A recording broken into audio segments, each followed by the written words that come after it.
नमस्कार दोस्तों, मैं राकेश गोयल, लेक्चरर जीपीसी करौली।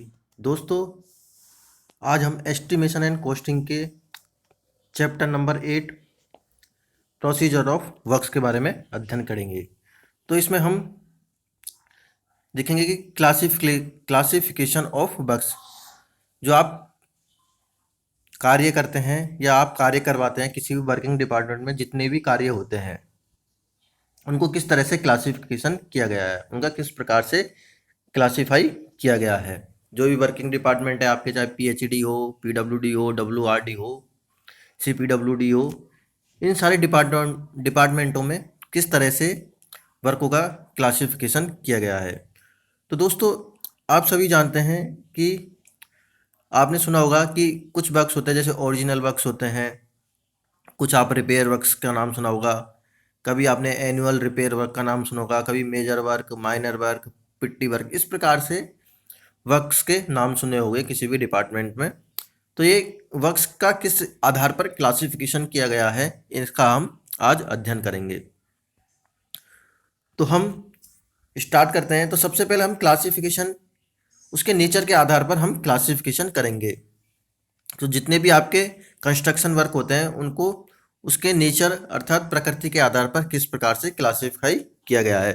तो नेचर के आधार पर वर्क्स को दो प्रकार से क्लासिफाई किया गया है। एक तो उसमें होता है ओरिजिनल वर्क और एक होता है रिपेयर वर्क।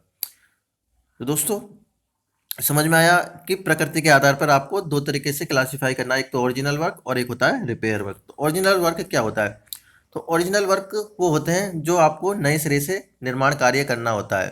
तो इसमें आपको एक तो पूर्णतः किसी चीज़ का पूर्णतः निर्माण करना है कंप्लीटली, वो भी आपके ओरिजिनल वर्क में आता है, या कोई आपको पार्शली निर्माण कार्य करना है, वो भी आपके ओरिजिनल वर्क में आता है। और कुछ ऐसे छोटे मोटे कार्य है रिपेयर वर्क जिसके जिसके कारण आपकी संपत्ति की कॉस्ट बढ़ जाती है, वो भी आपके ओरिजिनल वर्क में आते हैं। तो जैसे पूर्णतः निर्माण कार्य को देखा जाए, अर्थात आप पूरे सिरे से नया कार्य कर रहे हैं। तो जैसे कोई आपने नया भवन बनाया, कोई सड़क बनाई, पुल, कोई डैम वगैरह बनाया, तो ये सब आपके किस में आएंगे? ओरिजिनल वर्क में आएंगे। इसी प्रकार से आप कोई पार्शली कंस्ट्रक्शन वर्क कर रहे हैं। पार्शली से मतलब है कि जैसे कोई आपका बरामदा है उसको आपने कमरे में चेंज कर दिया, कोई आपके पास में रूम है उसको, बड़ा रूम है उसको छोटे छोटे रूमों में चेंज कर दिया, या छोटे छोटे कमरों में उसको विभाजित कर दिया। सड़क, एग्जिस्टिंग सड़क है उसको चौड़ा कर दिया, कमरों की संख्या बढ़ा दी। तो ये आपके पार्शल वर्क में आते हैं। तो ये भी आपके ओरिजिनल वर्क में आएंगे। इसी प्रकार से आप कोई विशिष्ट कार्य कर रहे हैं या कोई रिनोवेशन का कार्य कर रहे हैं, तो रिनोवेशन का कौन सा कार्य है इसमें आएगा ओरिजिनल वर्क में। जैसे आपने किसी को क्षतिग्रस्त भवन था उसकी फर्श को बदल दिया, या फिर किसी की रूफ या छत को बदल दिया, ये सब उसमें ओरिजिनल वर्क में आते हैं, जिसके कारण बिल्डिंग की कॉस्ट बढ़ जाती है। ऐसे रिपेयर वर्क भी ओरिजिनल वर्क में आते हैं। तो ध्यान में रखना है कि ओरिजिनल वर्क में कौन कौन से कार्य आएंगे। और तो ओरिजिनल वर्क में आपके आएंगे एक तो पूर्णतः निर्माण कार्य, एक आंशिक निर्माण कार्य, और ऐसे मरम्मत के कार्य जिससे आपके भवन की कॉस्ट या मूल्य में वृद्धि हो जाती है। नेक्स्ट आता है आपका रिपेयर और मेंटेनेंस वर्क। तो रिपेयर और मेंटेनेंस वर्क में आपके कोई छोटे मोटे कार्य, मरम्मत के कार्य, जैसे आपने भवन और सड़कों की आप वार्षिक मरम्मत करते हैं, उसकी रंगाई पुताई करते हैं, ये आपके रिपेयर वर्क में आते हैं। इसी प्रकार से ऐसे छोटे मोटे रिपेयर वर्क जिससे आपके बिल्डिंग की कॉस्ट या आपके संपत्ति की कॉस्ट नहीं बढ़ती हो, वो भी आपके रिपेयर और मेंटेनेंस वर्क में आते हैं। जैसे आपको किसी का दरवाज़ा बंद हो गया, उसको खुलवाना हो, अलमारी में खाने बनवाने हो, तो ये भी आपके रिपेयर वर्क में आएंगे।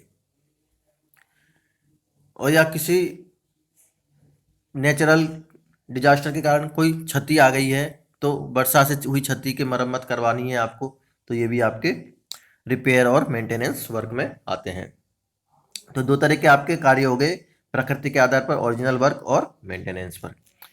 अब जो आप रिपेयर वर्क पढ़ रहे हो उसको भी आपने, जो आप रिपेयर वर्क पढ़ते हो इसको भी क्लासिफाई किया गया है। तो रिपेयर वर्क में आपके एक तो आता है एनुअल रिपेयर वर्क, एक आता है आपका क्वाड्रिनेरियन रिपेयर या चतुर्वर्षीय मरम्मत, और एक आता है आपका स्पेशल रिपेयर वर्क।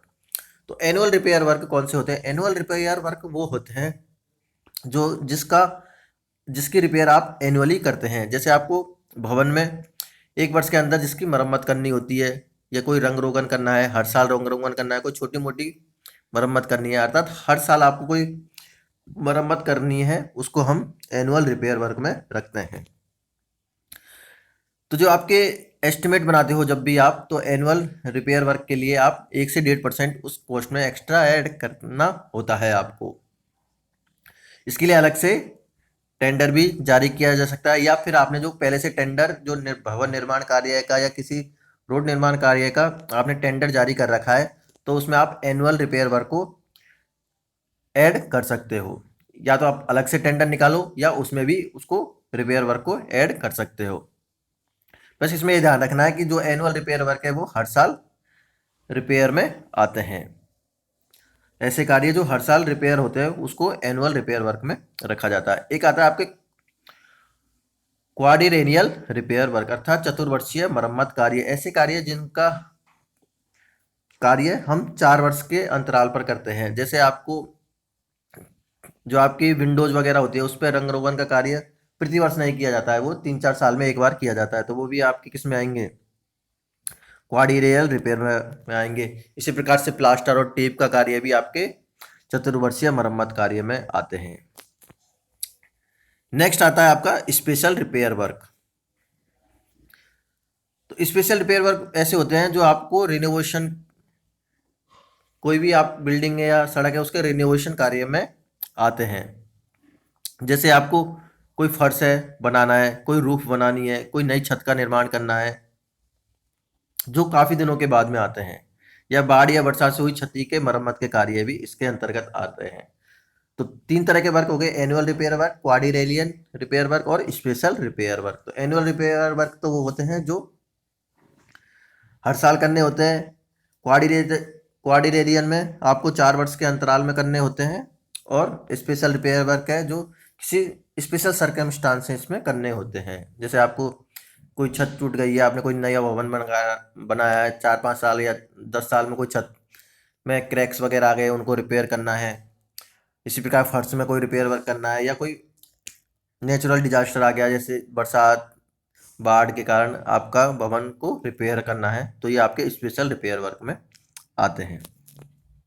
तो ये तो हमारा हो गया क्लासिफिकेशन नेचर के आधार पर। अब हम क्लासिफिकेशन करेंगे अपने वर्क्स का उसकी कॉस्ट के आधार पर, कि जितनी कॉस्ट होगी उसके हिसाब से भी जो आपके वर्क्स हैं उनको क्लासिफाई किया गया है। तो इसमें 3 तरीके से क्लासिफाई किया गया है। एक तो होता है आपका मेजर वर्क, एक होता है माइनर वर्क और एक होता है पिट्टी वर्क। तो उसके कॉस्ट के आधार पर 3 तरह से इसको क्लासिफाई किया गया है। तो मेजर वर्क कौन सा होता है, तो ऐसे कार्य जिनकी लागत 2 लाख या उससे अधिक होती है उसको हम मेजर वर्क की श्रेणी में रखते हैं। ये आपके कोई से भी कार्य हो सकते हैं, चाहे आप सड़क निर्माण कर रहे हो, भवन निर्माण कर रहे हो, पुल का निर्माण कर रहे हो, तो जिनकी कॉस्ट 2 लाख से अधिक होती है वो सब मेजर वर्क में आते हैं। तो जितने भी नए निर्माण कार्य होते हैं वो सभी इसी श्रेणी में आते हैं।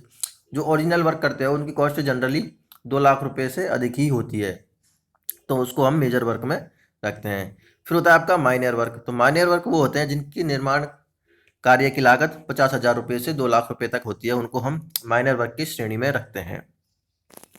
नेक्स्ट आता है आपका पिट्टी वर्क। तो इसमें उन कार्यों को रखा जाता है जिनकी लागत 50,000 रुपये से कम आती है, इनको हम पिट्टी वर्क बोलते हैं। इसी प्रकार से CPWD ने भी अपना एक अलग वर्क्स का क्लासिफिकेशन निर्धारित किया गया है। तो उसमें अगर उनकी कॉस्ट अगर 75,000 से अधिक होती है तो उसको वो मुख्य कार्य या मेजर वर्क कहते हैं, और उनकी कॉस्ट अगर 75,000 से कम है तो उसको वो लघु कार्य या माइनर वर्क कहते हैं। तो दोस्तों आज हमने क्लासिफिकेशन ऑफ वर्क्स पढ़े थे। उसके सबसे पहले हमने पढ़ा था उसके नेचर के आधार पर, और दूसरा पढ़ा था हमने उसकी कॉस्ट के आधार पर। एक बार हम रिवाइज कर लेते हैं कि कौन कौन से हमने किस प्रकार से इसका पढ़ा है। तो नेचर के आधार पर इसमें 2 क्लासिफिकेशन पढ़े थे, एक तो ओरिजिनल वर्क और एक रिपेयर वर्क। ओरिजिनल वर्क में आपके नए कार्य, जैसे आपको कोई भी नया कार्य कराना है कंप्लीटली, कोई सड़क का निर्माण कराना है, पुल का निर्माण कराना है, भवन का निर्माण कराना है, वो ओरिजिनल वर्क में आएंगे। और ऐसे रिपेयर कार्य जिनके कारण आपकी संपत्ति की कॉस्ट बढ़ जाती है उसको भी हम ओरिजिनल वर्क में रखते हैं। और ऐसे कार्य जिसके ऐसे पार्शली कंस्ट्रक्शन कार्य जैसे आपको बरामदा में कमरे का निर्माण कराना है, कमरे को डिवाइड कराना है, उसमें अलग अलग कमरे और बनाने हैं, तो ये सब आपके ओरिजिनल वर्क में आते हैं। फिर हमने एनुअल वर्क पढ़ा, रिपेयर वर्क पढ़ा था। रिपेयर वर्क में आपके कौन कौन से कार्य आएंगे? रिपेयर वर्क में आपके ऐसे कार्य आते हैं जिससे आपकी संपत्ति की कॉस्ट नहीं बढ़ती है और आपको पीरियडली उसको रिपेयर कराना होता है, जैसे रंग रोगन, प्लास्टर, कोई दरवाज़ा खुलवाना है, ये सब आपके रिपेयर वर्क में आते हैं। फिर रिपेयर वर्क को हमने देखा था कि इसके 3 क्लासिफिकेशन है: annual repair work, quadrennial repair work और स्पेशल रिपेयर वर्क। तो एनुअल रिपेयर वर्क में कौन से कार्य आते हैं? एनुअल रिपेयर वर्क में आपके आते हैं जो आपको और हर साल जिसका काम करवाना होता है, जैसे आपके कोई भी रंगाई पुताई का कार्य है, छोटे मोटे फिटिंग विटिंग के कार्य होते हैं, वो आपके एनुअल रिपेयर वर्क में आते हैं। फिर आपके क्वाड्रिएनियल रिपेयर वर्क में ऐसे कार्य जो आपको 4 साल में एक बार में कराना होता है, जैसे विंडो में आपको रंगाई करवानी, पुताई करवानी है, या कोई प्लास्टर या टेप का कार्य करवाना है, वो आपके क्वाड्रिएनियल रिपेयर वर्क में आएंगे। इसी प्रकार से हमने स्पेशल रिपेयर वर्क देखा था, जिसके कारण कोई भी स्पेशल सरकमस्टांस है, इसमें जो कार्य करवाने होते हैं, कोई बाढ़ या बरसात के कारण क्षतिग्रस्त हो गया, उसको रिपेयर करवाना है, कोई फर्श में क्रैक आ गए, छत में क्रैक आ गए, उनको रिपेयर करवाना है, तो वो आपके स्पेशल रिपेयर वर्क में आते हैं। फिर हमने कॉस्ट के आधार पर देखा था कि कॉस्ट के आधार पर किस प्रकार से इसको क्लासिफिकेशन किया गया है। तो कॉस्ट के आधार पर भी इसको 3 में क्लासिफिकेशन किया गया है: मेजर वर्क, माइनर वर्क और पिट्टी वर्क। तो मेजर वर्क कौन से होते हैं? मेजर वर्क ऐसे कार्य होते हैं जिनकी कॉस्ट 2 लाख रुपए से अधिक होती है, उनको हम मेजर वर्क में रखते हैं। फिर माइनर वर्क है, जिनकी कॉस्ट अगर 50,000 से आपकी 2 लाख रुपए तक की कॉस्ट होती है, उसको हम माइनर वर्क में रखते हैं। और जिनकी कॉस्ट 50,000 रुपये से कम होती है, उसको हम पिट्टी वर्क में रखते हैं। इसी प्रकार से CPWD ने भी अलग से निर्धारित किया गया है, अगर उनकी कॉस्ट 75,000 से अधिक है तो उसको मुख्य कार्य में रखते हैं, और अगर उनकी कॉस्ट 75,000 से कम है तो वो लघु कार्य में रखते हैं। तो ये हमारा आज का टॉपिक हो गया classification of works. Thank you दोस्तों, आज के लिए इतना ही।